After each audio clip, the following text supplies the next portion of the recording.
Una vera e propria emergenza la tendenza che si registra da anni nella scuola siciliana. Solo nell'ultimo lustro la Regione ha perso 103 autonomie scolastiche, passando dalle 831 dell'anno 2021 alle 728 dell'anno scolastico 24-25 e 41.878 studenti, passando nello stesso periodo dai 702.000 ai 660.000 circa. Sono queste le informazioni che emergono elaborando i dati ufficiali rilevati nell'ufficio di statistica del Ministero dell'Istruzione e del Merito. Questa è una prima fotografia emessa dalla FLC CGIL Sicilia per via del suo segretario regionale Rizza.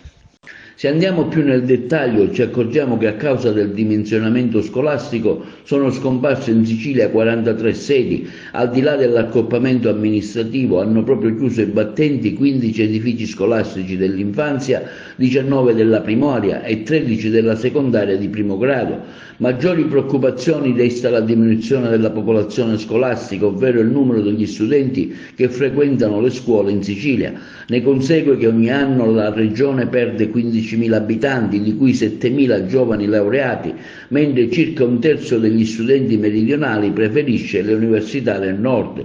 In controtendenza invece il numero di alunni stranieri, che sempre negli ultimi 5 anni è aumentato di 3.814 unità, dai 26.360 nell'anno scolastico 2021 si passa ai 30.174 di quest'anno. L'aumento per Rizza della CGIL è stato registrato in tutti gli ordini e gradi: 601 in più all'infanzia, 1936 alla primaria, 1291 alla secondaria di primo grado, tranne che alla secondaria di secondo grado, dove c'è stata una diminuzione di 14 unità. Un ultimo aspetto preoccupante riguarda l'aumento di 5.643 alunni con disabilità, che è passato da circa 28.000 a 33.629, al quale non segue un adeguamento dei posti di sostegno in organico di diritto.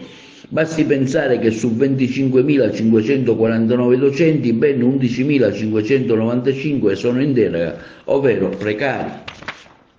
Occorre pertanto che chi ci governa, conclude il segretario regionale della CGIL Scuola Rizza, sia a livello regionale ma soprattutto nazionale, si mette in atto delle politiche finalizzate a ridurre il divario territoriale e aumentare per i nostri giovani le opportunità di lavoro in termini di quantità e di qualità. In questo quadro la legge sull'autonomia differenziata voluta dal governo Meloni e avallata dal governo Schifani non fa altro che peggiorare la situazione. Questa è la fotografia del segretario regionale della CGIL Scuola Rizza.